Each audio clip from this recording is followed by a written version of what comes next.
نحمده ونصلي ونسلم على سيدنا ومولانا محمد وآل محمد اما بعد فاعوذ باللہ من الشیطان الرجیم بسم اللہ الرحمن الرحیم قال اللہ تبارک و تعالی فی کلام المجید و فرقان الحمید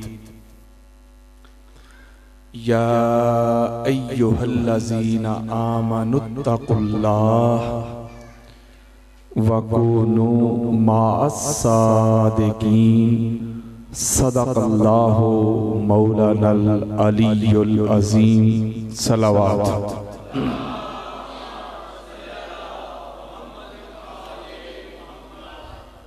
معزز و محتشم خواتین و حضرات، اللہ رب العزت کا بے پایا لطف و کرم ہے کہ جس کی توفیق سے ہم آج دوسرے نشست میں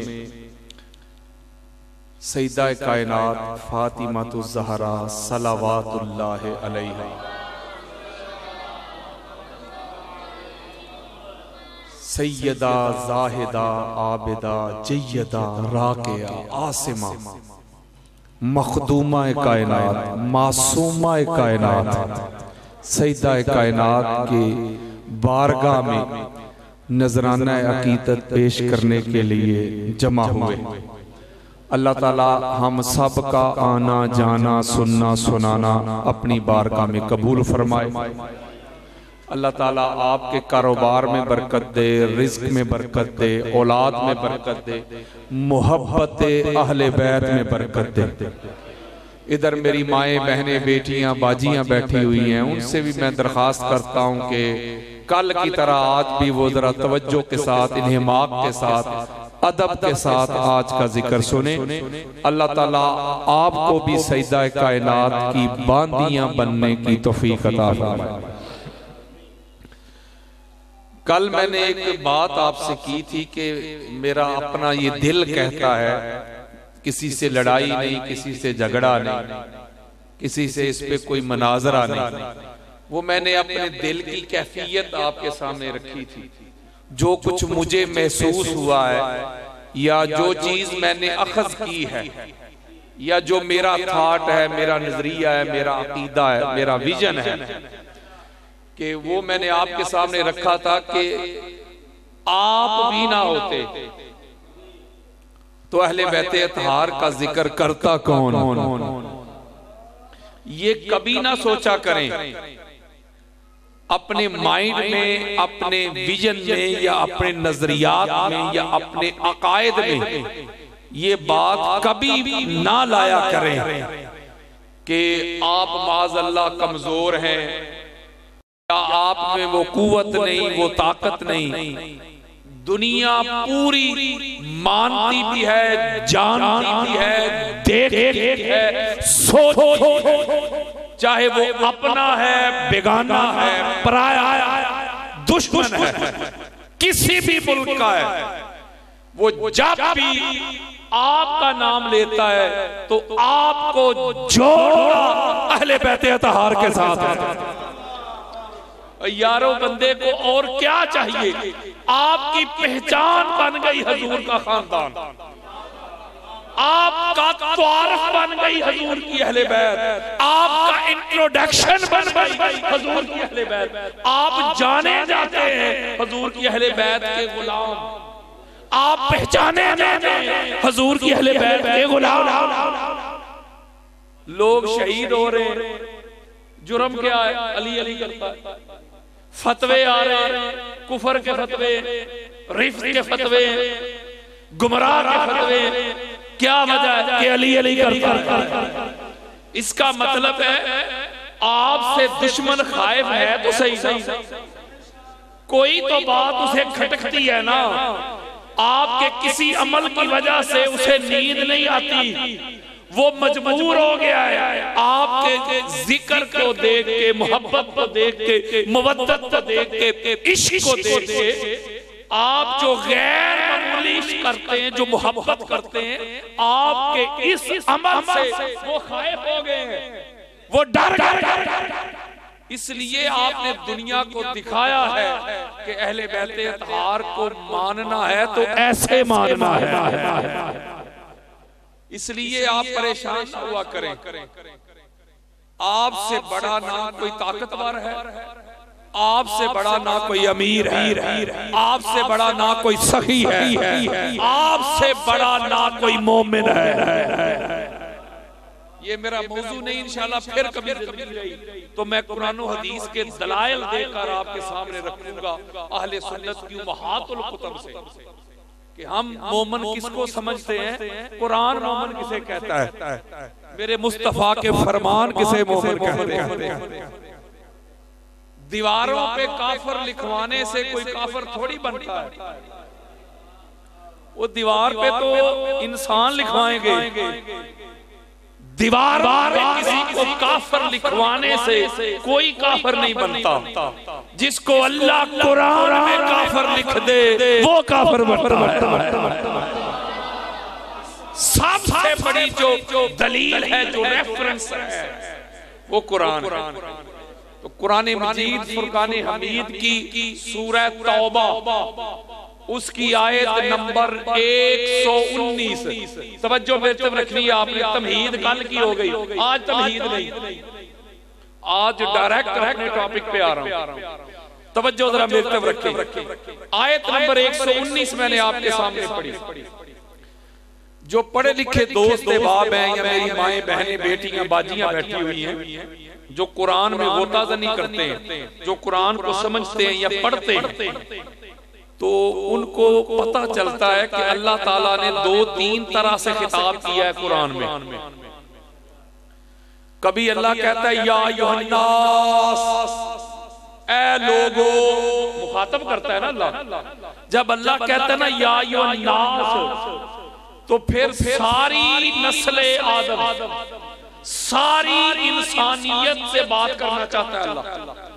جب یا ایھا الناس کہہ کے آگے جو مضمون بیان کرتا ہے نا اللہ، یا جو بات کرنا چاہتا ہے اپنا، یا حکم لاگو کرنا چاہتا ہے، تو وہ پوری انسانیت کو مخاطب کرتا ہے.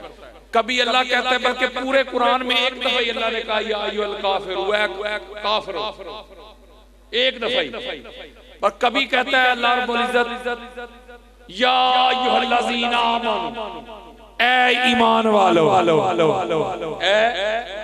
جب اللہ کہتے ہیں اے ایمان والو تو اس میں نہ عیسائی آتے، نہ یہودی آتے، نہ سکھ آتے، نہ کافر آتے. اس میں اللہ صرف خطاب کرتا ہے ایمان والوں سے. اور آپ پڑھے لکھے سمجھدار ہیں، سالوں سے آپ ذکر اہل بیت سنتے چلے آ رہے ہیں. میں آپ کا بیٹا ہوں، آپ کو سبق سنانے کے لیے آیا ہوں. جب اللہ ایمان والے کہتا ہے تو جو اس وقت کے ایمان والے تھے جب قرآن نازل ہو رہا تھا، اب تو نہیں نا قرآن نازل ہو سکتا، جب قرآن اتر رہا تھا، جب قرآن حضور پہ نازل ہو رہا تھا، جب اللہ کہتا ہے یا ایھا الذین آمنوا، اے ایمان والو، تو اس کا مطلب ہے جو اس وقت کے ایمان والے تھے وہ حضور کے صحابہ بھئی وہی تھے نا. اس کا مطلب ہے کہ یہ 100 کے قریب اللہ رب العزت نے ایمان والوں کو مخاطب کیا، اے نبی دے صحابیوں. اس کا مطلب ہے جب اللہ کہتے ہیں یا ایھا الذین آمنوا تو بالخصوص اللہ مخاطب کر رہا ہے حضور کے صحابہ کو، اور پھر بالعموم جو قیامت تک آنے والے سارے مومن ہیں ان کو. ٹھیک ہو گیا.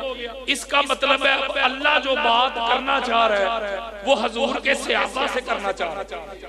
جی مولا، یا ایھا الذین آمنوا اتقوا اللہ، اے میرے نبی دے صحابیوں، اللہ سے ڈرو اور جو سچے ہیں نا ان کے ساتھ ہو جاؤ.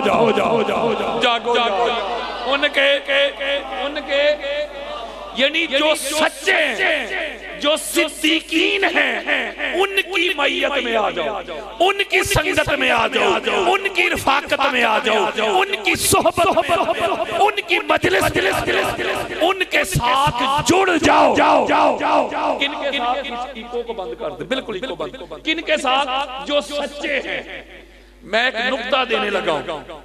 حضور علیہ السلام کے سارے صحابہ، توجہ کے ساتھ نقطہ سمجھیں، جنہوں نے اللہ کی توحید کو مانا، آقا علیہ السلام کی رسالت کو مانا، حضور کی اہل بیت اطہار کے محب رہے، پہلے دن سے لے کر توجہ آخری دن تک حضور کے وفادار رہے، وہ سارے سچے ہیں، وہ سارے ہمارے سر کا تاج ہیں، وہ سارے صدیقین میں شامل ہیں۔ بڑی خاص بات ہے، اگر سارے ایک جیسے سچے ہوتے، اگر سارے ایک سکیل کے سچے ہوتے، سارے ایک گریڈ کے سچے ہوتے، سارے ایک کیٹیگری میں سچے ہوتے، سارے ایک جیسے سچے ہوتے، تو معاذ اللہ اللہ مذاق کر رہے ہیں، اے نبی جیسے ابیو سچوں کے ساتھ ہو جاؤ۔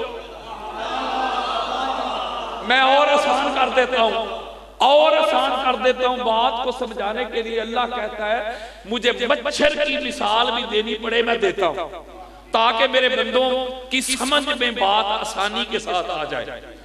یہ جو مجمع بیٹھا ہے میری نظروں کے سامنے، اگر یہ مجمع سارا ہی سیالکوٹ کا ہو، سارا، گجرانوالہ سے بھی کوئی نہیں، گجرات سے بھی کوئی نہیں، سارے سیالکوٹ کے بیٹھے ہوئے، تو میں کہوں کہ جو سیالکوٹ والے ہیں وہ ادھر آ جائیں۔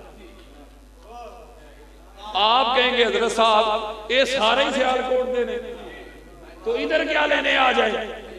اس کا مطلب ہے سیالکوٹ والوں کو جب میں ممتاز کروں گا، جب جدا کروں گا تو مجمع مکس ہوگا، گجرات والے بھی،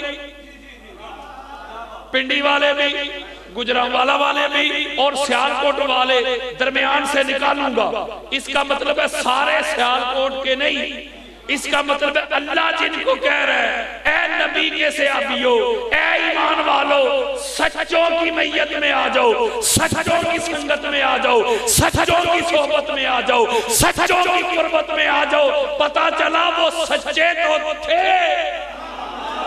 میں انکار نہیں کرتا، ہو سکتا ہے مولوی آگے پیچھے سے وہ کلپ کاٹ کے نیٹ پہ چڑھا دے، علامہ صاحب کہہ رہے ہیں صحابہ سچے نہیں، میں کہہ رہا ہوں سچے ہیں، سارے حضور کے صحابہ جو وفادار رہے وہ سچے، لیکن اللہ کہہ رہے تم سچے ہو، لیکن تم سچوں میں بھی کچھ سچے ایسے ہیں کہ ان جیسا، جملے ذکر نہ کرو، ان سچوں میں ان سچوں جیسا سچا کوئی نہیں۔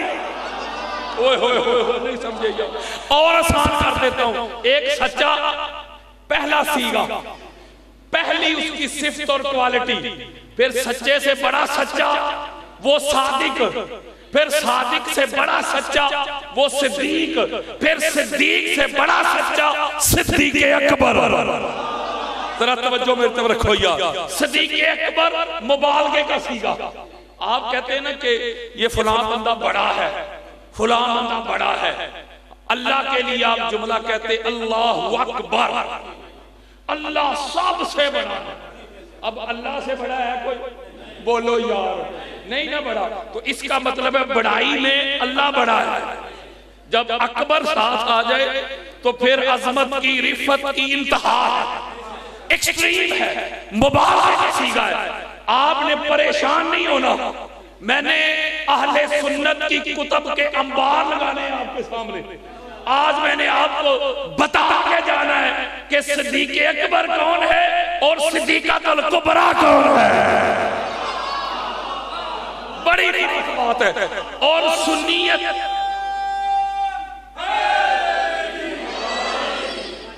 سنیت بتانی ہے، سنیت پہنچانی ہے، سنیت سمجھانی ہے، سنیت دکھانی ہے۔ اس کا مطلب ہوا کہ اللہ حضور علیہ السلام کے صحابہ کرام کو جو اتنی اعلیٰ ہستی ہیں ان کو حکم دے رہے کہ اگر تم سچوں کے ساتھ نہ ہوئے تو پھر اگلا عمل سن لو، پھر اللہ سے ڈرنا ہے۔ یعنی اللہ ڈرا رہا ہے، اللہ کہہ رہے ہیں کہ ساتھ ہونا ہے۔ اب وہ سچے بیان کرنے ہیں، وہ سچے بیان کرنے جن کا اللہ حکم دے رہے صحابہ کو بھی کہ ان کی میت میں آؤ، ان کی سنگت میں آؤ. میں شارٹ کر رہا ہوں، مختصر کر رہا ہوں، میں سمری دے رہا ہوں. لغت کے بکھیڑوں میں آپ کو میں الجھانا نہیں چاہتا، بات سادہ اور سیکھا ہی پہنچانا چاہتا ہوں. ابن ماجہ صحاح ستہ کی چوتھی سب سے بڑی کتاب، جو خود کو سنی کہے صحاح ستہ کو نہ مانے سنی نہیں. اس کا یہ مطلب ہرگز نہیں کہ میں ابن ماجہ دے رہا ہوں تو یہ حدیث صرف ابن ماجہ میں ہے. جو لوگ مجھے جانتے ہیں ان کو پتہ ہے حوالوں کی کمی نہیں. اگر آپ نے اس پر زیادہ دلائل سننے ہیں، اس پر میری کتاب بھی آ گئی ہے.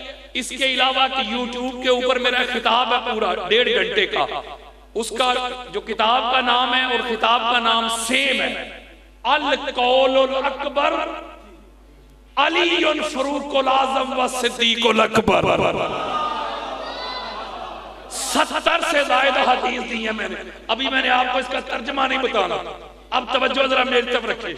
ابن ماجہ حدیث کی کتاب، اہل سنت کی چوٹی کی کتاب، اسی طرح سارے صحابہ کا جمع غفیر، بلا تشبیہ و بلا مثال، بلا تشبیہ و بلا مثال دے رہا ہوں. اتنی سی بھی میں اعتراض کی گنجائش نہیں چھوڑ رہا. ادب کا جو دامن ہے وہ نہیں چھوڑ رہا. سارے صحابہ کا مجمع سامنے، منبر کے اوپر تاجدار کائنات کے پیارے بھائی مولا علی علیہ السلام تشریف فرما ہوئے. ذرا توجہ میرے طرف رکھنی ہے.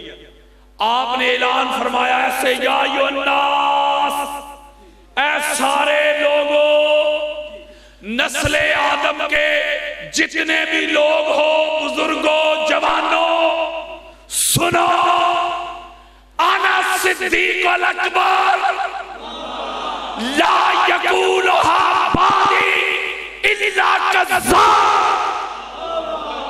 سنو فرمان، کانوں کی میل کچیل نکال کے سنو مولوی جی. میرے مولا اعلان کرتے ہیں اے نسل آدم سنو، میں صدیق اکبر ہوں، میں سب سے بڑا سچا ہوں. میرے بعد کوئی اس ٹائٹل کا، اس لقب کا دعویٰ کرے، میرے بعد جو صدیق اکبر ہونے کا دعویٰ کرے وہ جھوٹا ہو سکتا ہے، صدیق اکبر نہیں.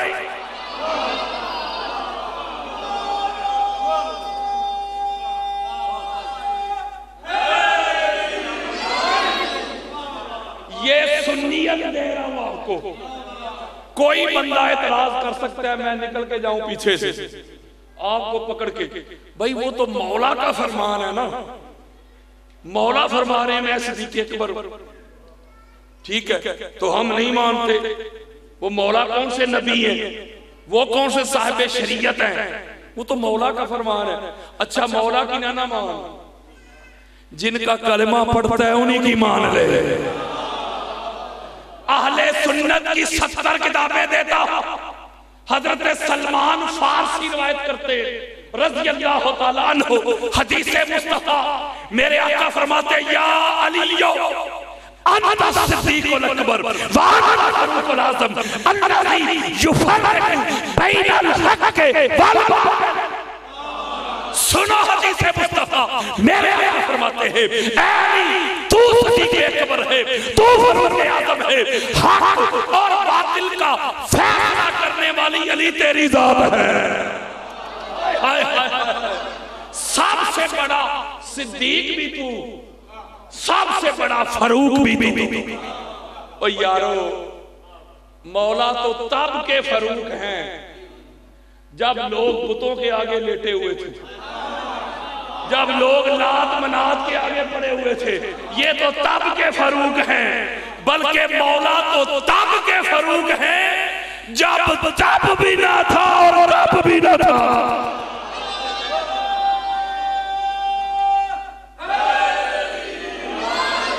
بلکہ جو جامع ترمذی میں الفاظ آئے ہیں نا، توجہ ذرا میری طرف رکھ کے سمجھئے گا ضرور.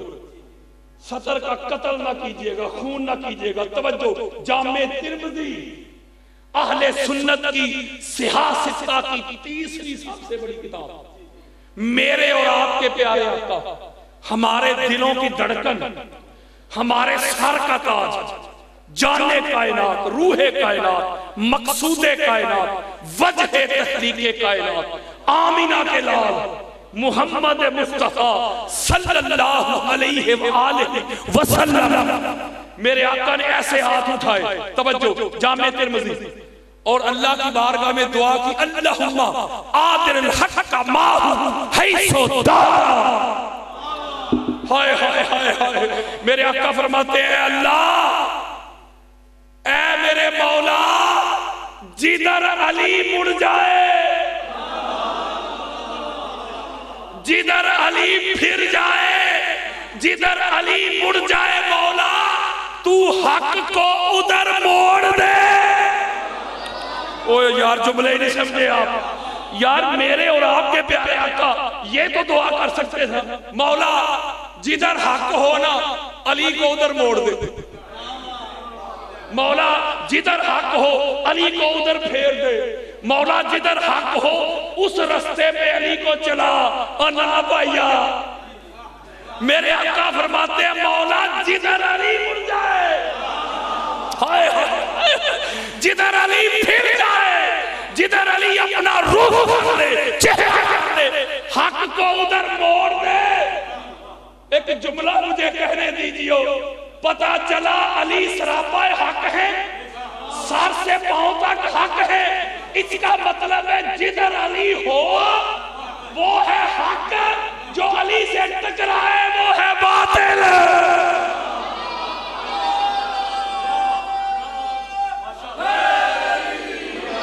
سراپا حق ہو گئے، سر سے پاؤں تک حق. بلکہ عمار ابن یاسر رضی اللہ تعالیٰ عنہ، ہمارے دلوں کی دھڑکن، صحابی رسول، میری نسلیں قربان، میرا بیٹا قربان عمار ابن یاسر پہ رضی اللہ تعالیٰ عنہ.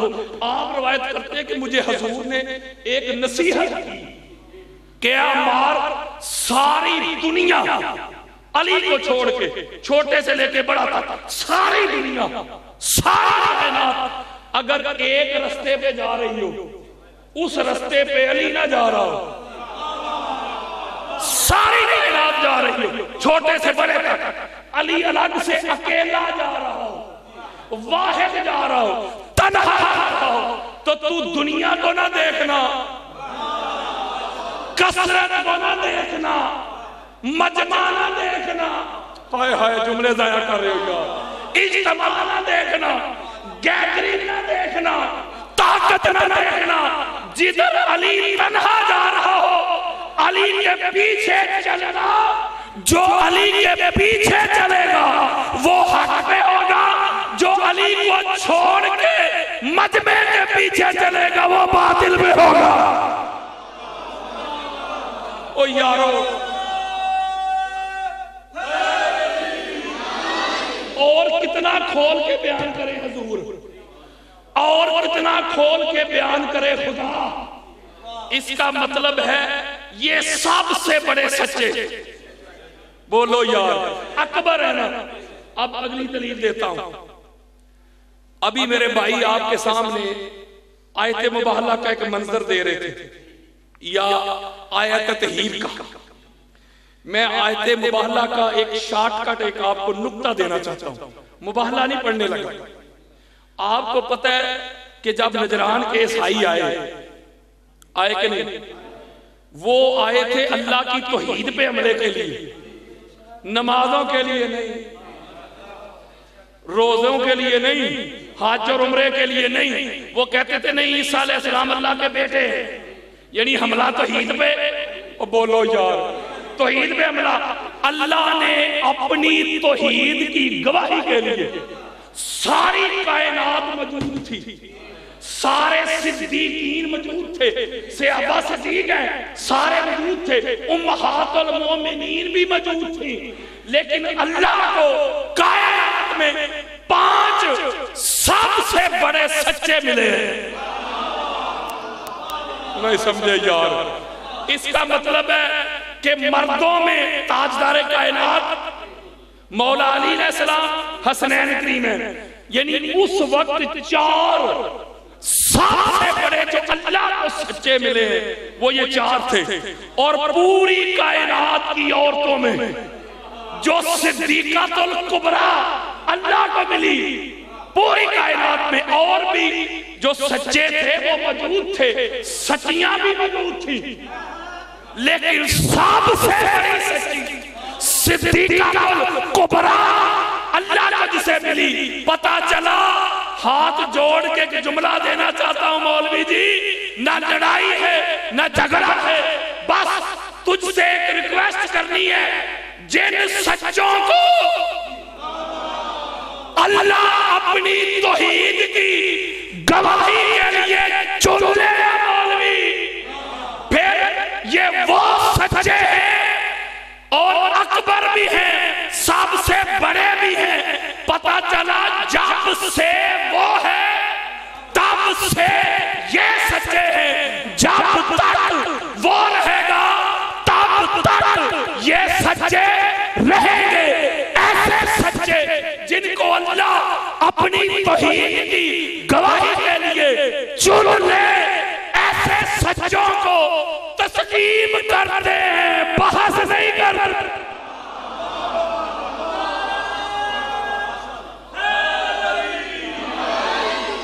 ایسے سچے جو کہیں، جو بولیں، جو فرمائیں، وہ حق پہ ہوتے ہیں، خطا پر نہیں ہوتے. میری کسی سے لڑائی جھگڑا ہے ہی نہیں.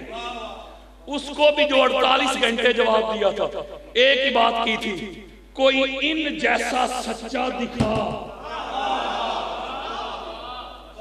تو ہم انہیں مان لیں گے. چلو میری نہ مانے، ام المومنین حضرت عائشہ صدیقہ رضی اللہ تعالی عنہ، اماں عائشہ کی مان لیں. اماں ہم آپ سے پوچھتے ہیں، سب سے بڑی سچی کون ہے؟ جاگو یار، صدیقۃ الکبریٰ کون ہے؟ اماں عائشہ صدیقہ کے در پہ چلتے ہیں نا. اہل سنت کی 35 کتابیں، یہ میرے موبائل میں روایت حدیث پڑی ہوئی ہے، کسی کو چاہیے دے کے جاؤں گا.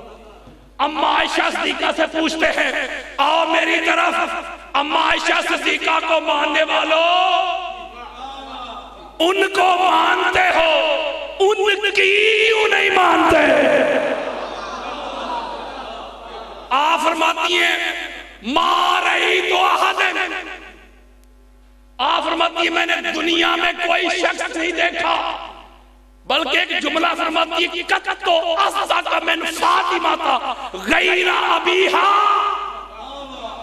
توجہ میں جب رکھو، اماں عائشہ صدیقہ فرماتی ہے پوری کائنات میں فاطمہ الزہرا کے بابا کے بعد پوری کائنات کی عورتوں میں نے فاطمہ الزہرا سے بڑی سچی کائنات میں کوئی دیکھی نہیں ہے. نہیں سمجھے یار، اس کا مطلب ہے اماں بھی اعلان کر رہی ہے فاطمہ الزہرا سب سے بڑی سچی. قرآن بھی اعلان کر رہا ہے فاطمہ الزہرا سب سے بڑی سچی. حدیث مصطفیٰ بھی اعلان کر رہی ہیں فاطمہ الزہرا سب سے بڑی سچی. اب اگلا نکتہ، یہ جو سچے ہیں جن کی میت میں سنگت میں آنے کا اللہ حکم دے رہے ہیں، آرڈر دے رہے ہیں، یہ سچے صرف مباہلہ کے وقت تھے. توجہ ذرا میرے طرف، انگیج رہو میرے ساتھ جڑ جاؤ. یعنی جب مباہلہ کے لیے تشریف لے کے گئے اس وقت سچے تھے، بعد میں نہیں، پرماننٹ سچے. جی یہ ایک قانون ہے، ایک دستور ہے، یا کوئی سچا ہے یا کوئی جھوٹا ہے. قرآن سچا ہے، بولو یا.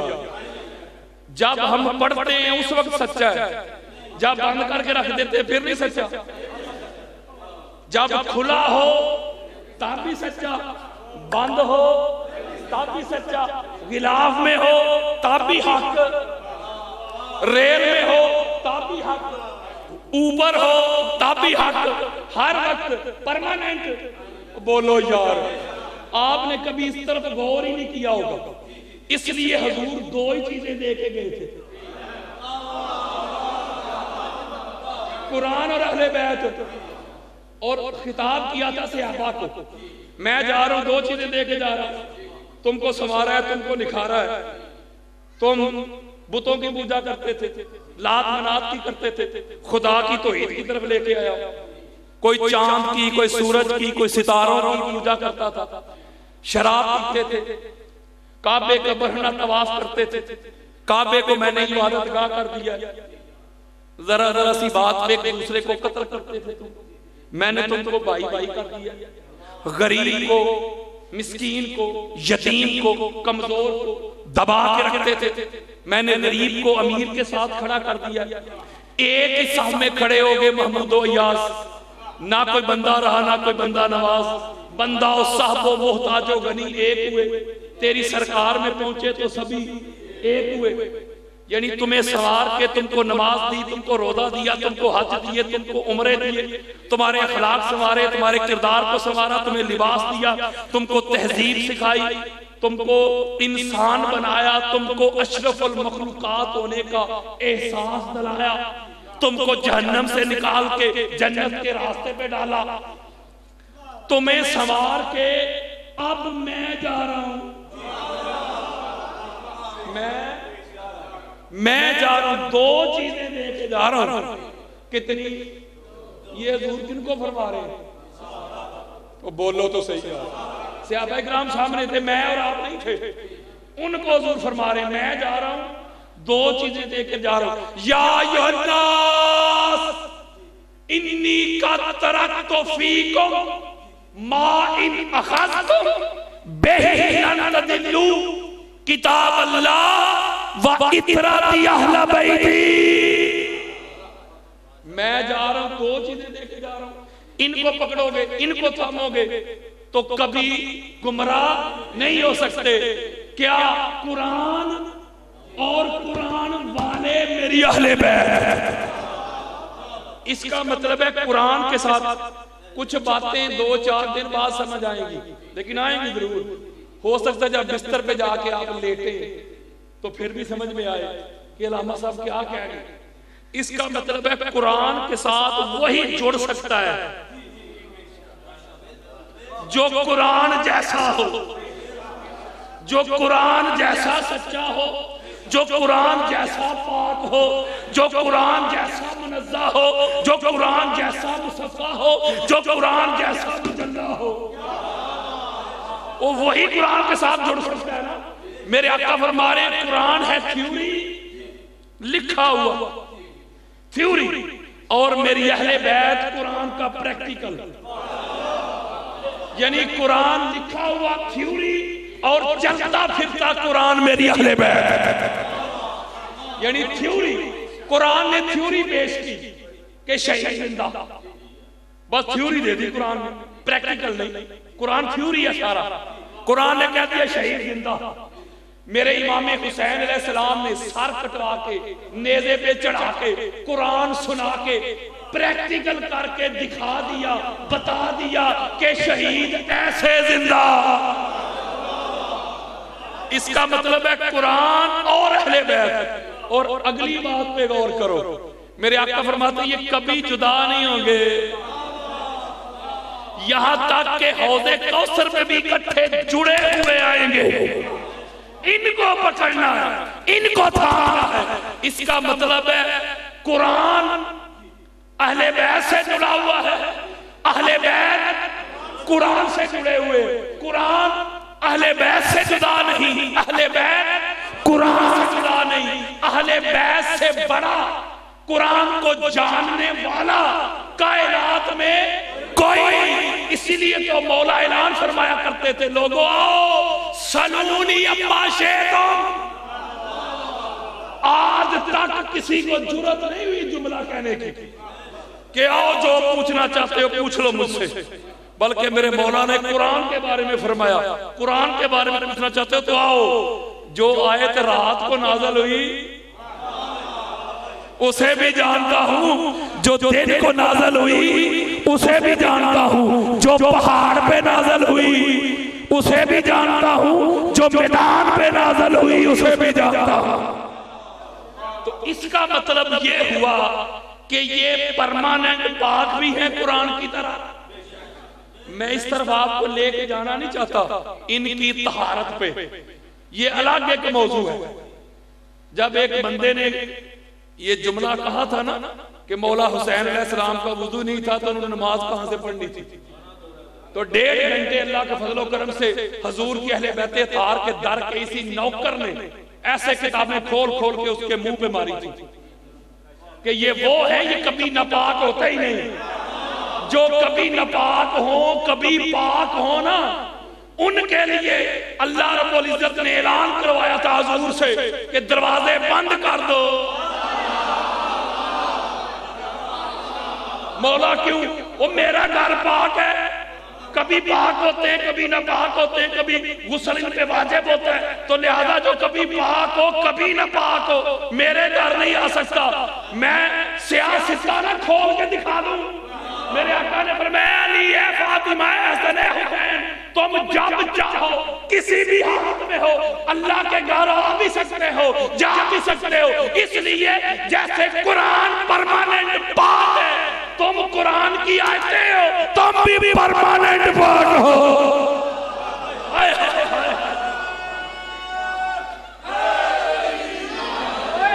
اس کا مطلب یہ ہوا، میں ابھی تک آپ کو یہ نکتہ سمجھانے کے ادھر گیا ہوں کہ جیسے قرآن پرماننٹ حق ہے، اسی طرح یہ جو سچے ہیں نا یہ پرماننٹ سچے ہیں، ٹیمپریری نہیں، 2-4 گھنٹوں کے لیے نہیں، 2-4 دنوں کے لیے نہیں۔ آؤ پھر مجھے ایک جملہ کہنے دیجئے، یہ میرا معروف جملہ ہے، پوری دنیا پہ وائرل ہے، یہ جملہ مجھے پھر کہنے دیجئے ہاتھ جوڑ کے۔ میں ایک جملہ کہنے لگا ہوں کہ بطول تب بھی سچی تھی، بطول آج بھی سچی ہے، بطول کل بھی سچی ہے، صدیقۃ الکبریٰ ہے۔ اور یہی قرآن کا اعلان، یہی مصطفیٰ کے فرمان کا اعلان، اور یہی ام المومنین حضرت عائشہ صدیقہ کا اعلان، یعنی شان صدیقۃ الکبریٰ بازبان حضرت عائشہ صدیقہ۔ اما عائشہ صدیقہ اعلان کر رہی ہیں ان سے بڑا سچا کائنات میں کوئی نہیں، ان سے بڑا سچا کائنات میں، اور یہ جو کہہ دے جو فرما دے، اور اگلی جو بات میں آپ کو سنانے لگا ہوں گا وہ ذرا یاد کر کے جائیے گا۔ آپ سمجھدار ہیں، پڑھے لکھے دوست ہیں، مجھے پتہ ہے جو کچھ میں آپ کو سمجھانا چاہ رہا ہوں آپ سمجھ رہے ہیں، میں جانتا ہوں۔ یہ بھی سمجھے ذرا نکتہ، توجہ میری طرف۔ اس کو قاضی ثناء اللہ پانی پتی نے لیا ہے، اہل سنت کے چوٹی کے مفسر ہیں۔ فخر الدین رازی نے لیا ہے، اہل سنت کے چوٹی کے محدث ہیں۔ اس کو علامہ علوسی نے لیا ہے، اماد الدین ابن کثیر نے بے شمار اہل سنت کی کتب ہے، ہر ایک لکھتے ہیں کہ یہ جو حضور فرماتے ہیں نا کہ فاطمہ تو بضعۃ منی، کہ فاطمہ میرا ٹکڑا ہے، فمن اغضبها اغضبنی، جو فاطمہ تو زہرا کو ناراض کرتا ہے وہ مجھے ناراض کرتا ہے۔ توجہ، وہ یہ بیان کر کے وہ نیچے لکھتے ہیں، اس کا مطلب یہ ہوا کہ اگر پاک بی بی کسی جائز عمل کی وجہ سے بھی ناراض ہو جائے نا، میں ایک دلیل دیتا ہوں، آپ سمجھ جائیں گے۔ اس میں بھی لوگ ڈنڈیاں مارتے ہیں، ایک ادھر کا کوئی مولوی صاحب ہے، اس نے یہ بات کی تھی کہ یہ لوگ جو بڑی باتیں کرتے ہیں کہ پاک بی بی کو ناراض نہیں کرنا، پاک بی بی کو ناراض نہیں کرنا، فلاں سے بی بی ناراض چلی گئی تو بی بی تو معاذ اللہ مولا علی سے بھی ناراض ہوئی تھی، اور اس کو بھی میں نے 1.5 گھنٹے جواب دیا، نیٹ پہ موجود ہے۔ اور اس نے ایک حدیث پیش کی تھی، جھوٹ بولا تھا۔ جھوٹا بندہ جو ہوتا ہے وہ منبر نہیں دیکھتا، وہ قرآن بھی نہیں دیکھتا، وہ یارو میں اس سے بڑی دلیل دیتا ہوں، حضور سے پڑھ کے ہے دنیا میں کوئی؟ وہ حضور کے صحابی بنے ہوئے تھے، حضور کے ساتھ پیچھے کھڑے ہو کے نمازیں بھی پڑھتے تھے، حضور کے ساتھ روزے بھی رکھتے تھے، حضور کے ساتھ حج و عمرے بھی کرتے تھے، لیکن قرآن کہتا ہے تھے منافق۔ نہیں سمجھے یار؟ اس کا مطلب ہے منافق بندہ بڑے سی بڑی ہستی کے ساتھ بھی جڑ سکتا ہے۔ نہیں سمجھے یار؟ وہ قرآن کا مطالعہ کر لو، حضرت نوح علیہ السلام کا سگا بیٹا وہ ساتھ تھا لیکن وہ مانتا ہی نہیں تھا، لوط علیہ السلام کی سگی بیوی، نہیں سمجھے یار؟ قرآن دے رہے، اس کا مطلب منافق کہیں بھی گھس سکتا ہے۔ تو وہ قرآن آگے رکھ کے کہہ رہے جی مولا علی علیہ السلام نے معاذ اللہ دوسری شادی کا سوچا تو بی بی حضور علیہ السلام کی بارگاہ میں آ گئی شکایت لے کے، علی دوسری شادی کرنے لگے، میں ناراض ہوں، تو لہذا مولا کے عمل کی وجہ سے بی بی ناراض ہو گئی، تو لہذا جو فتویٰ یا جو حکم آپ دوسروں پہ لگائیں گے وہ مولا علی علیہ السلام پہ بھی معاذ اللہ لگائیں گے۔ میں نے وہ کتابیں کھول کے دکھائی ہیں ایسے، اس میں مولا علی علیہ السلام کی خواہش ہی نہیں۔ وہ ایک روایت میں ابو لہب، دوسری میں ابو جہل، بڑی خاص میں ساری جمع کر رہا ہوں، انہوں نے خواہش کا اظہار کیا حضور کی بارگاہ میں کہ ہم رشتہ کرنا چاہتے ہیں، کچھ باتیں ایسی ہیں میں ذرا مجبور ہوں، میری مجبوری سمجھ لیں، میں تبلیغ کر رہا ہوں۔ اس طرح کے بھی رشتے ہوتے ہیں نا، رشتے مضبوط کرنے کے لیے رشتے ہو جاتے ہیں تاکہ رشتہ ہو جائے تو رشتے مضبوط ہو جائے، تو انہوں نے سوچا کہ رشتے مضبوط کرتے ہیں، تو حضور علیہ السلام اعلان کر رہے ہیں، بخاری مسلم دے رہا ہوں میں آپ کو، حضور علیہ السلام فرما رہے ہیں مجھ سے اجازت مانگی ہے فلاں ابن فلاں نے، ٹھیک ہے، علی سے اپنی بیٹی کا نکاح کرنے کی، میں حلال کو حرام نہیں کرتا، لیکن خبردار میں اجازت نہیں دوں گا، میں اجازت نہیں دوں گا، میں اجازت نہیں دوں گا، ایسا ہو ہی نہیں سکتا کہ فاطمہ الزہرا کے اوپر کوئی سوتن آ جائے۔ تو مولا علی علیہ السلام عرض کرتے آقا میں نے تو سوچا بھی نہیں، لہذا میں تو یہ عمل کرتا ہی نہیں جب تک پاک بی بی زہرا حیات نہیں۔ مولا علی علیہ السلام نے دوسری شادی کا سوچا بھی نہیں، اور جب کی تھی تو یہ بھی پاک بی بی کی وصیت پہ عمل کیا تھا۔ جاگو یار، اس کا مطلب ہے مولوی جی مولا علی تو تب ناراض کرتے نا پاک بی بی کو اگر وہ شادی کر لیتے، نہیں سمجھے یار؟ جب مولا نے کی نہیں تو ناراضگی کیسی؟ جب وصیت ہے نا پاک بی بی کی تو وصیت کا بڑا جملہ ہے، پاک بی بی ایسے فرما رہی ہے، اے علی میں آپ سے راضی ہوں، آپ ہی مجھ سے راضی ہیں کہ نہیں؟ اب بھائیا بی بی مولا علی پہ راضی گئی یا ناراض نہیں؟ راضی گئی ہے، تو اس کا مطلب یہ ہوا کہ نکتہ دینے لگا ہوں، قرآن کا حکم کیا ہے؟ قرآن کہتا ہے کرو نکاح 2 2 3 3 4 4، بولو یار قرآن کہتا ہے کہ نہیں جی؟ اس کا مطلب ہے کہ مولا علی علیہ السلام دوسری شادی کرتے تو گناہ تو کوئی نہیں، قرآن کا حکم ہے یا جائز عمل ہے کہ نہیں؟ بولو یار جائز ہے؟ ہائے ہائے ہائے، مولوی کو سمجھ نہیں آئی۔ میرے آقا نے فرمایا فاطمہ کو جائز عمل سے بھی ناراض نہیں کرنا، یعنی ایک جائز عمل ہے اس سے بھی فرض کرے۔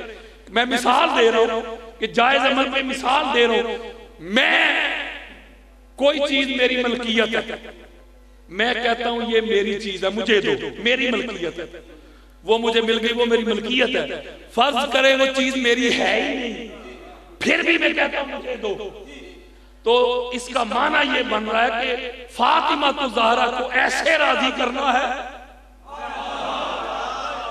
کہ جو کہہ دینا سارا جھکا کے آمین کہنا ہے۔ یہ میں تھوڑا کہہ رہا ہوں یار، میں نے 15 حوالے دیے اہل سنت کی کتب کے، وہ کہہ رہے ہیں، ہمارے ائمہ کہہ رہے ہیں اہل سنت کے کہ پاک بی بی فاطمہ الزہرا کی ناراضگی سے بچو، جس سے یہ ناراض ہو جائیں اس سے خدا ناراض ہو جاتا ہے، جس سے یہ راضی ہو جائیں اس سے خدا راضی ہو جاتا ہے۔ یہ پوری کائنات میں آپ مطالعہ کریں، سٹڈی کریں، قرآن پڑھیں، تفسیر پڑھیں، حدیث پڑھیں، تاریخ پڑھیں، آپ مطالعہ کریں، کائنات میں صرف یہ ہستی ایسی ہے کہ بڑے بڑے آئمہ، محدثین، مفسرین، مجددین، صلحاء، اولیاء، صوفیاء پاک بی بی کی ناراضگی سے ڈرتے رہے، اتنا ڈرتے رہے۔ بلکہ میں ایک جملہ آپ کو آنکھوں دیکھ حال دیتا ہوں کہ جب یہ کیس چل رہا تھا تو جج صاحب کے سامنے جب فیصلہ ہو رہا تھا، بحث ہو رہی تھی کہ اس بندے نے کہا کہ بی بی جب صدق مانگ رہی تھی تو معاذ اللہ خطا پر تھی۔ جب یہ بحث ہو رہی تھی عدالت میں لاہور، اللہ کی عزت کی قسم، جب یہ بحث ہو رہی تھی وکلاء نے یہ جملے دہرائے تو اللہ سلامت رکھے اس جج کو، اس کی آنکھیں چھم چھم برسنا شروع ہو گئی۔ اس نے کرسی کو چھوڑا اور کہتا رسول اللہ کی بیٹی کے لیے جملے، بدا تو رسول کے لیے جملے، اور وہ کیا کہتے ہیں اپنی کرسی، اپنی نشست چھوڑ کر پیچھے اپنے کمرے میں چلا گیا۔ اس نے ہیرے نہیں کی، سماعت نہیں کی، ضمانت مسترد کر۔ ایسے بندے بھی ہیں دنیا میں۔ اس لیے میں کہتا ہوں کہ یہ وہ گھر ہے، یہ وہ ہستیاں ہیں، یہ وہ گھرانہ ہے، اللہ کی عزت کی قسم۔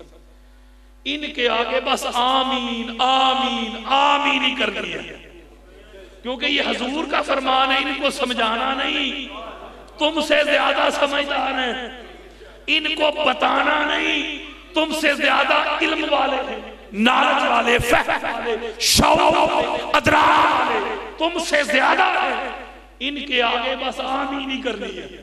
تو جس نے آمین کی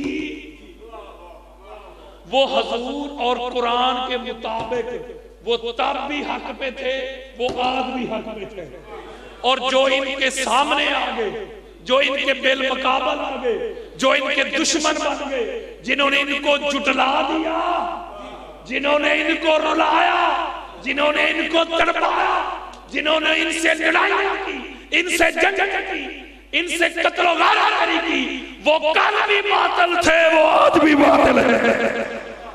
حق کا معیار ہی حضور کی اہل بیت ہے، اور حق کا معیار ہی کوئی نہیں۔ قرآن بھی یہی بات کہہ رہا ہے، حضور کا فرمان بھی یہ کہہ رہا ہے، تو اس کا مطلب ہے کہ یہ جو نفوس قدسیہ ہے، یہ جو نفوس قدسیہ ہے، ان کے آگے بس ساری دکانہ ہے۔ میں ایک نکتہ آپ کو بتانے لگا ہوں، بڑی خاص بات دینے لگا ہوں، ذرا توجہ میری طرف رکھیں۔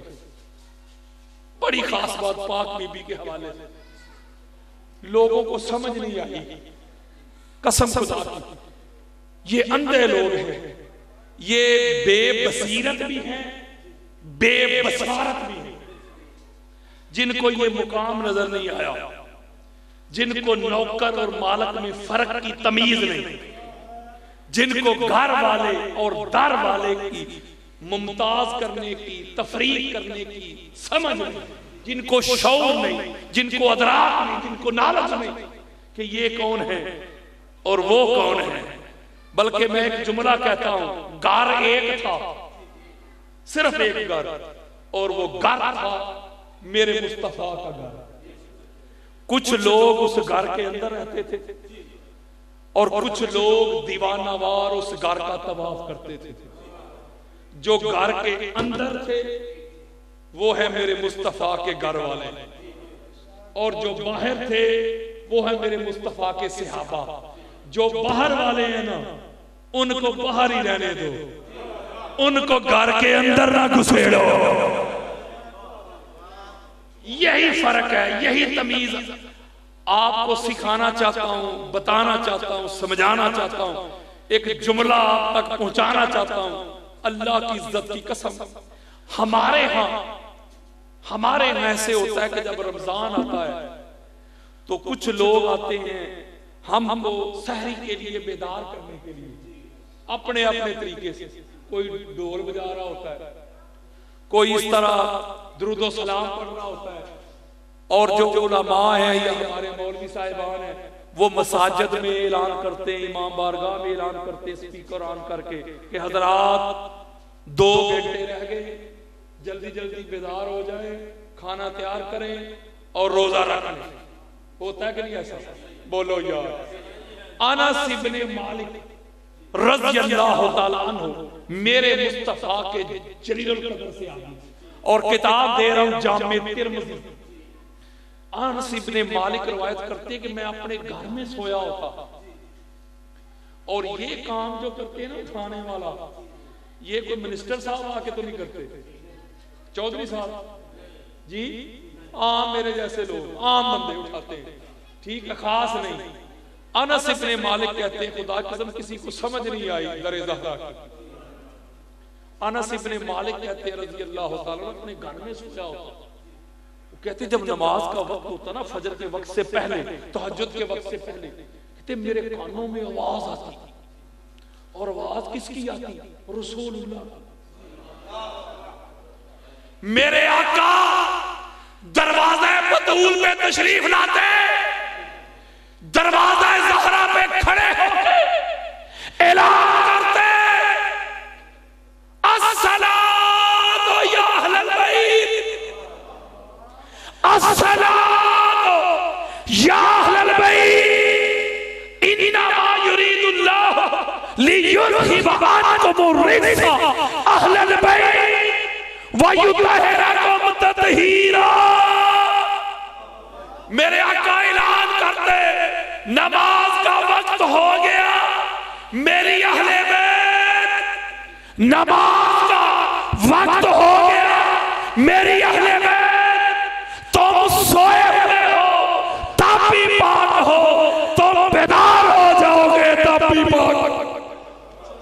انس بن مالک کہتے ہیں میں حضور کی یہ صدا سن کے، حضور علیہ السلام کی ندا سن کے میں جاگ جایا کرتا تھا، بیدار ہو جایا کرتا تھا۔ انس بن مالک کہہ رہے ہیں ہاتھ جوڑ کے آپ سے ایک بات کرنا چاہتا ہوں، میرے آقا نے یہ عمل کر کے پاک بی بی کے در کا مقام بتایا ہے، اس دروازے کی حرمت بتائی ہے، اس گھر کی تعظیم بتائی ہے، اس گھر کی توقیر بتائی ہے، اس گھر کا ادب پروٹوکول بتایا ہے۔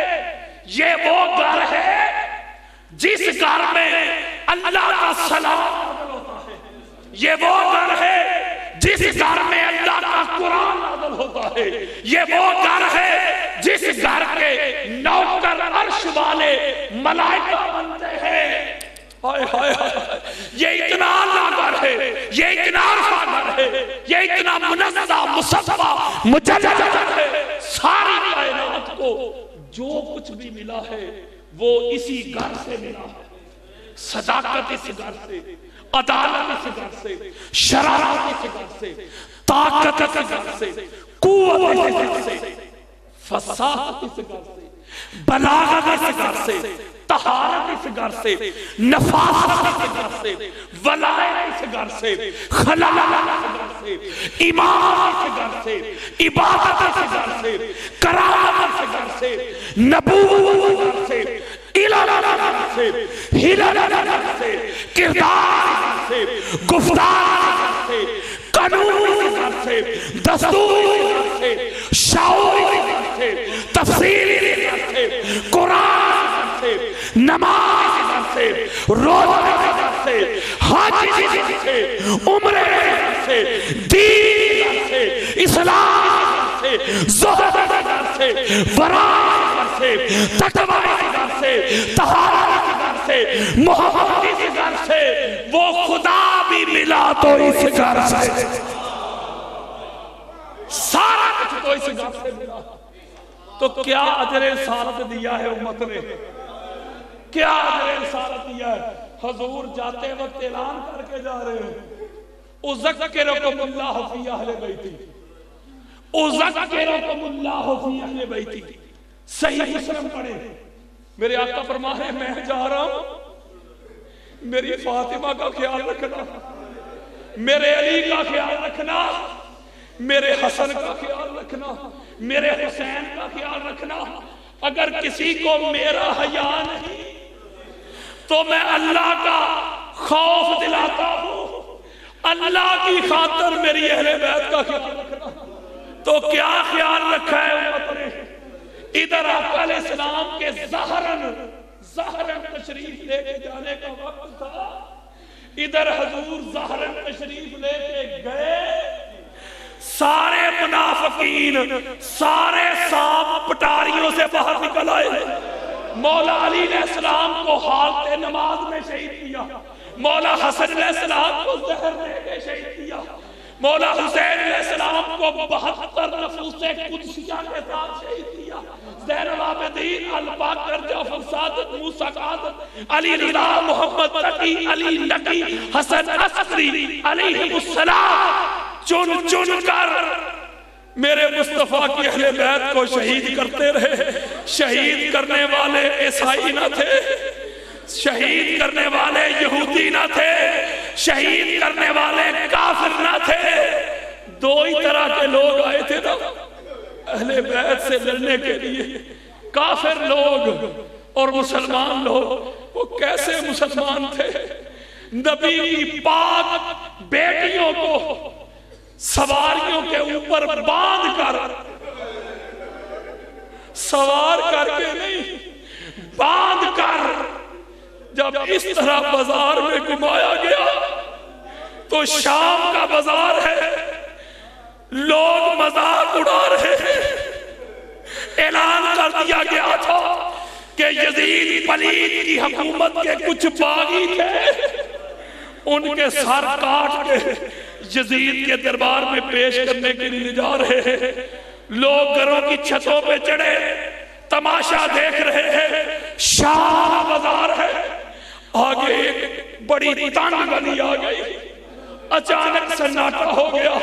حضور کی اہل بیت کے غلاموں، دیوانوں، پروانوں، مستانوں، فاطمہ الزہرا سلام اللہ علیہا کی باندیوں، نگرانیوں، میری ماں، بہنوں، بیٹیوں، باجیوں، سنو، اچانک یکایک بازار میں سناٹا ہو گیا، خاموشی ہو گئی۔ پاک مصطفیٰ کی پاک بیٹی، پاک زہرا کی پاک بیٹی سیدہ زینب سلام اللہ علیہا آپ فرماتی ہیں بیٹا سجاد، یہ اچانک سناٹا ہو گیا، خاموشی ہو گئی، یہ لوگ کدھر چلے گئے ہیں؟ ہم پر ظلم کرنے والے، میری سکینہ کو چابک مارنے والے، وہ کدھر چلے گئے؟ آج مولوی جس مسجد میں بیٹھ کے خطبے دیتا ہے، جس مسجد میں بیٹھ کر نمازیں پڑھتا ہے، قرآن پڑھتا ہے، آج سپیکر آن کر کے اللہ اکبر کی صدائیں لگاتا ہے، نہ تیرے ممبر بچتے ہیں، نہ تیری مسجدیں بچتی، نہ تیری اللہ اکبر کی صدائیں بچتی۔ اگر فاطمہ الزہرا کے لال قربانیاں نہ دیتے۔ میری سیدہ نے پوچھا بیٹا سجاد یہ لوگ کدھر چلے گئے؟ میرے امام اپنی پھپھو کی بارگاہ میں عرض کرتے ہیں، پھپھو جان مسلمان نماز پڑھنے گئے، وہ نماز پڑھنے گئے۔ میری سیدہ نے تاریخ ساز جملہ ارشاد فرمایا، میری سیدہ فرماتی ہے بیٹا سجاد ذرا پوچھ تو صحیح ان نمازیوں سے، ذرا پوچھ تو صحیح ان مسلمانوں سے، نماز والے کو شہید کر کے، نماز کی اصل کو شہید کر کے، نماز کے حاصل کو شہید کر کے جن پر درود نہ پڑھے تو نماز نہیں بنتی۔ نماز والے کو شہید کر کے یہ کون سی نماز پڑھنے گئے؟ یہ کس کی نماز پڑھنے گئے؟ مسلمانوں نے ایسے ظلم کیے صرف حضور کی اہل بیت اطہار پہ ظلم کیے، ان جانوروں پہ بھی ظلم کیے جن پہ مصطفیٰ کی بیٹیاں سوار تھی۔ امام طبری ایک روایت لکھتے ہیں، جب میں نے یہ روایت پڑھی ساری رات سو نہ سکا۔ امام طبری روایت کرتے ہیں کہ جس اونٹنی پہ، جس ناکا پہ پاک سیدہ سوار تھی، سیدہ زینب سلام اللہ علیہا، اس کو ایک لانتی آگے بڑھا اور زور زور کے ساتھ تلوار کے ساتھ مارنے لگا، اتنی شدت کے ساتھ مارنے لگا، اتنی شدت کے ساتھ مارنے لگا کہ خون بہ رہا ہے، لیکن وہ ناکا ہل نہیں رہی، ہل نہیں رہی۔ جانور کی زبان سمجھتے ہیں، اللہ کی عزت کی قسم یہ وہ گھرانہ ہے، یہ تو سمندر میں جو مچھلیاں چلتی ہیں مچھلیوں کی زبان بھی سمجھتے ہیں۔ امام لکھتے ہیں، آگے روایت کیا امام سجاد علیہ السلام نے، یہ پوری حقائق روایت کی ہے سند کے ساتھ، کچی بات نہیں کر رہا، اس کو مارتا رہا ناکا اپنی جگہ پہ۔ دوسرے نے پوچھا کہ کیوں ہل نہیں رہی؟ ہائے انسان، واہ مسلمان، خود کو انسان کہتا ہے، اشرف المخلوقات کہتا ہے، وہ جانور ہے، تو ان سے افضل بنتا ہے۔ وہ جانور ہو کے بی بی کے ادب میں وہ کہتی ہے کیسے ہلوں، کیسے چلوں، محمد کی بیٹی مجھ پر سوار ہے اور نماز ادا کر رہی ہے۔ ایسا ظلم کسی کافر نے بھی کسی جنگ میں نہیں کیا جو ظلم مسلمانوں نے حضور کی آگ میں کیے۔ جب اس قافلے کو دھکیل کے یزید لعنتی کے دربار میں لے کے گئے تو وہ تخت پہ شراب پی رہا تھا۔ آج یزید کے بڑے کچھ خیر خواہ ہیں، آج یزید کے بیٹے بڑے پیدا ہو گئے جو یزید لعنتی کو جنت میں گھسیڑنے کی کوشش کرتے ہیں۔ وہ کہتے ہیں آج میرے بڑے زندہ ہوتے تو دیکھتے میں نے بدر کا بدلہ لے لیا۔ میں آپ سے ایک ہی سوال کرتا ہوں، یزید کے بڑے کون تھے جن کو وہ یاد کر رہے آج میرے بڑے ہوتے؟ کہتا ہے میں زینب بنت علی سے بات کرنا چاہتا ہوں، بڑے تذکرے سنے ہیں اس کی شجاعت کے، اس کی جرأت کے۔ حضرت فضہ رضی اللہ تعالی عنہ حبشہ کی میمونہ تھی، حبشہ کی ملکہ تھی، یہ جملہ سنو، تخت چھوڑ کے پاک بی بی کی نکرانی بن گئی۔ کسی نے پوچھا کہ فضہ تم تو حبشہ کی مالکہ تھی، حبشہ کی میمونہ تھی، شہزادی تھی، تو تخت چھوڑ کے فاطمہ تو زہرا کی نکرانی بن گئی ہے، بتا تجھے ملتا کیا ہے؟ حضرت فضہ فرماتی ہیں بتاؤ کیا ملا ہے؟ جب میں حضور کی خدمت کرتی ہوں تو حضور مجھے فضہ نہیں بیٹی کہہ کے بلاتے ہیں، جب میں پاک بی بی فاطمہ تو زہرا کی خدمت کرتی ہوں وہ مجھے فضہ نہیں بہن کہہ کے پکارتی ہے، جب علی علیہ السلام کی خدمت کرتی ہوں وہ بھی فضہ کہہ کے نہیں بہن کہہ کے بلاتے ہیں، جب حسنین گریمین کی خدمت کرتی ہوں، جب میں سیدہ زینب کی خدمت کرتی ہوں مجھے فضہ کہہ کے نہیں مجھے اماں کہہ کے بلاتے ہیں۔ آؤ بتاؤ تخت چھوڑ کے مجھے کیا ملا ہے؟ میری کیا اوقات تھی؟ میری کیا حیثیت تھی؟ میری کیا وسعت تھی؟ تخت چھوڑ کے پاک زہرا کی نکرانی بن گئی تو عزت یہ ملی ہے کہ میں سیدوں کی ماں بن گئی۔ وہ بوڑھی ہو چکی ہے، لاٹھی کے سہارے آگے بڑھتی ہے، یزید کو مخاطب کرتی ہے یزید کے دربار میں۔ وہ فرماتی ہے یزید پلید جس گھر کے نبوس کے لیے جبریل جیسا فرشتہ گھر کے باہر کھڑا رہے، ملک الموت مارنے کی جرات نہ کرے، تو اس پاک بیٹی سے بات کرنے کی بات کرتا ہے، تیری یہ جرات۔ یزید کہتا ہے یہ بڑھیا کون ہے، اس کا سر قلم کر دو۔ ہاتھ جوڑ کے میرے چند جملے سن لو۔ سپاہی تلوار لے کے آگے بڑھا۔ وہ جو یزید کے سیکیورٹی گارڈ تھے وہ حبشہ سے تھے۔ جب سپاہی آگے بڑھا تو حضرت فضہ نے ان حبشیوں کو مخاطب کیا کہ حبشیوں، آج تمہاری نظروں کے سامنے تمہارے ملک کی بیٹی، تمہاری عزت تمہاری نظروں کے سامنے یہ لعنتی قتل کرنے لگا ہے، تمہاری غیرت کہاں ہے؟ جب حبشیوں نے یہ جملے سنے تو ان کی غیرت میں جوش آ گیا، انہوں نے تلواریں نکال لی، انہوں نے کہا خبردار اگر سپاہی فضہ کی طرف بڑھا تو ہم یزید کا سر قلم کر دیں گے۔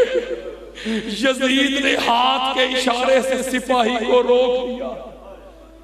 حضور کی اہل بیت کے غلاموں، سیدہ کائنات کی بادیاں فضہ تو بچ گئی، پاک بی بی سیدہ زینب سلام اللہ علیہا، آپ نے اپنا چہرہ مبارک مدینہ کی طرف پھیر دیا، آواز دیتی ہے نانا جان آج حبشہ کی بیٹی کی حفاظت کے لیے 500 تلواریں نہام سے باہر نکل آئی ہیں۔ نانا جان آج آپ کی امت میں وہ بے وفا امت جس امت کے لیے آپ غاروں میں روتے رہے، جس امت کے لیے آپ نے خندقیں کھودی، پیٹ میں پتھر باندھے، آج آپ کی امت میں آپ کی زینب کے لیے، وہ زینب جو آپ کی گود میں کھیلا کرتی تھی، وہ زینب جو آپ کے کندھوں کی سواری نہیں کرتی تھی، آج آپ کی امت میں ایک تلوار بھی آپ کی بیٹیوں کی حفاظت کے لیے نہیں نکلی۔ لوگوں کس قیامت کا انتظار کر رہے ہو؟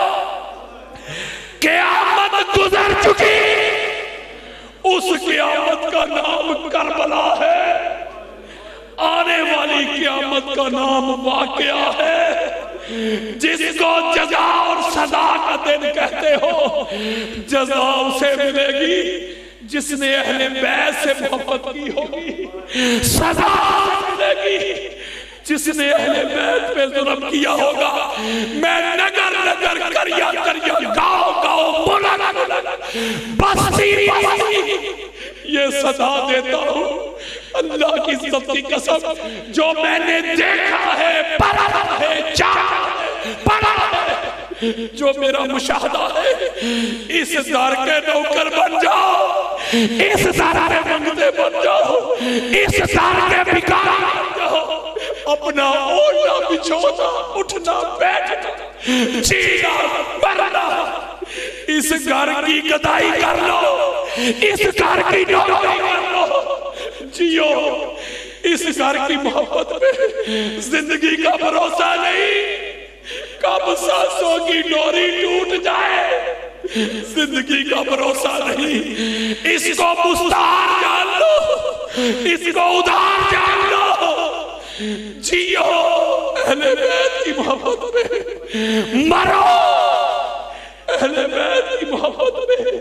اسی لیے مختار سقفی بھی اسی لیے پوچھتا تھا نا، بتاؤ میرے مصطفیٰ کی اہل بیت اطہار کا مال لوٹنے والوں، ابائیں لوٹنے والوں، کبائیں لوٹنے والوں، جب سارا کچھ لوٹ لیا تو بتاؤ خیموں کو آگ کیوں لگائی تھی؟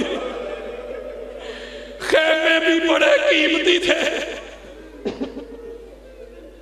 وہ بھی جا کے بیچ دیتے۔